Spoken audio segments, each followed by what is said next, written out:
That first Wonder Woman worldwide, just box office gross, I'm going to guess was over $1 billion. Do you think? And it also, in a weird way, the Wonder Woman movie kind of benefits from the Marvel comic universe. Yeah, adjacently, right? Yeah, because I mean, if you're not super like nerdy about it, it's just another superhero movie that you go and watch. You don't realize that they're parts of like a different fictional universe. The first movie made in the box office worldwide, $820 million. Wow, it's gone now. It's gone. It's not going to make. It's not going to play. I mean, it'll get released in some form or fashion, but essentially that's gone.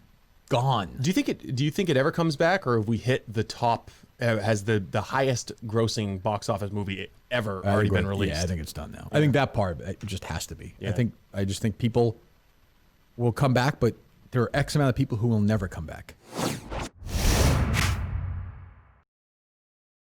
I'll tell you what's an interesting movie story to me, just from a business perspective, as it continues to change, because this was a huge movie for this summer, then moved again the next year. It looked like it was going to be the Wonder Woman sequel. I don't know if you saw the first one or not. I did, yeah. Which I thought was very good. Yeah, I thought it was good. And I mean, the next one's Wonder Woman 1984. It's set in 1984. It's supposed to be, one of the big movies of next year. She going to bring down communism? Good question. Right to HBO Max on Christmas Day. Yeah, that's interesting. And that is like just my lights, camera, pod guys did it. Is having the HBO Max on Christmas Day is a streaming option, which to me is like the beginning of the dominoes of the big movies, like the blockbusters.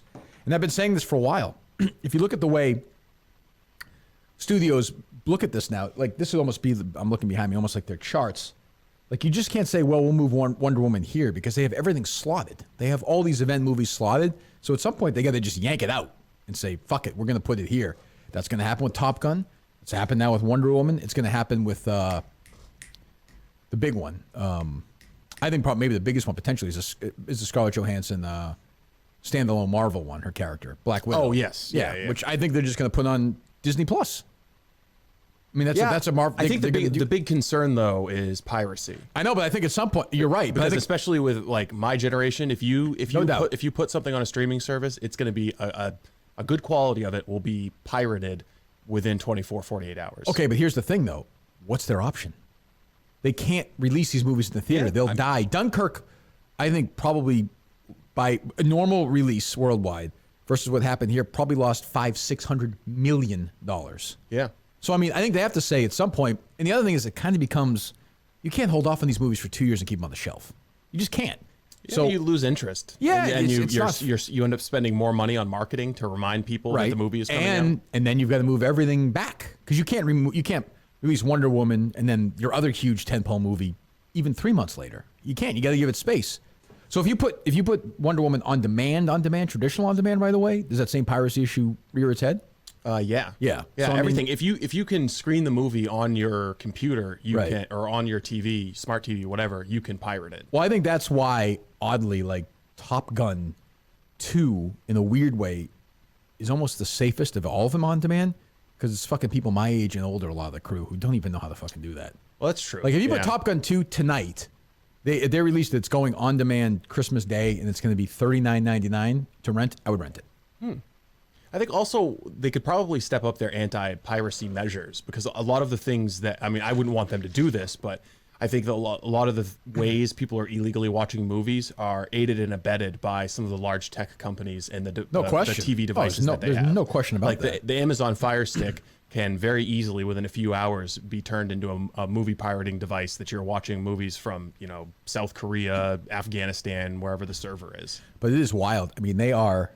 And they'll make, I mean, look, I'm sure whatever deal they have with HBO Max, a monster deal. But that first Wonder Woman worldwide, just box office gross, I'm going to guess was over $1 billion. Do you think? And it also, in a weird way, the Wonder Woman movie kind of benefits from the Marvel comic universe. Yeah, adjacently, right? Yeah, because I mean, if you're not super like nerdy about it, it's just another superhero movie that you go and watch. You don't realize that they're parts of like a different fictional universe. The first movie made in the box office worldwide, $820 million. Wow, it's gone now. It's gone. It's not going to make. It's not going to play. I mean, it'll get released in some form or fashion, but essentially that's gone. Gone. Do you think it ever comes back, or have we hit the top? Has the highest grossing box office movie ever already been released? Yeah, I think it's done now. I think that part it just has to be. Yeah.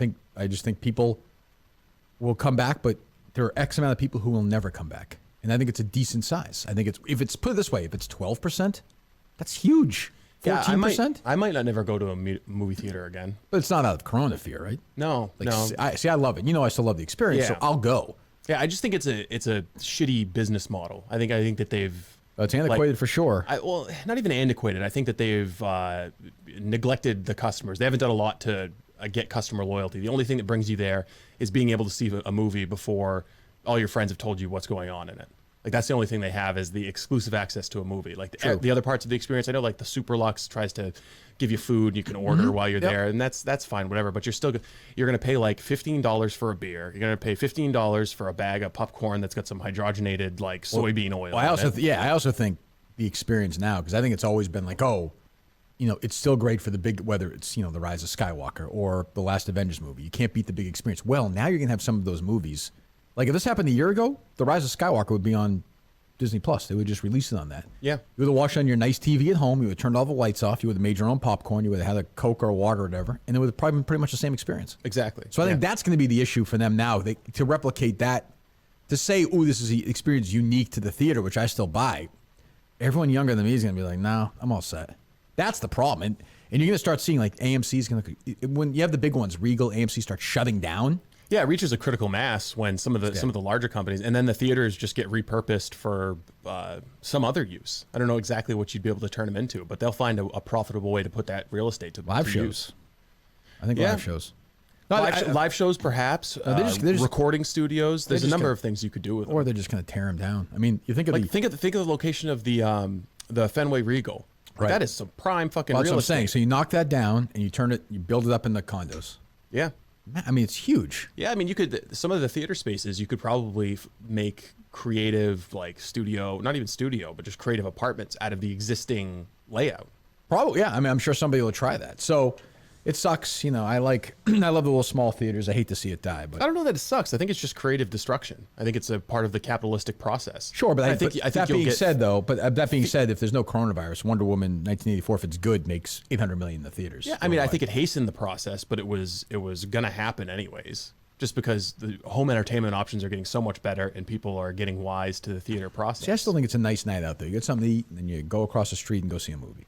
I think that I like it. I grew up with that, but I'm it's like arguing baseball with somebody. I think that they'll become boutique theaters. Like they'll still be around to cater to that kind of vinyl records group experience. Yeah, really. I think you'll find more just like independent movie theaters that aren't as reliant on big Hollywood. Yeah, I guess. But I mean, did you see the billboards for the Showcase Cinemas when we were driving around today? Yeah, they were both open. I know, but there's no way. I bet you 10 people didn't go today.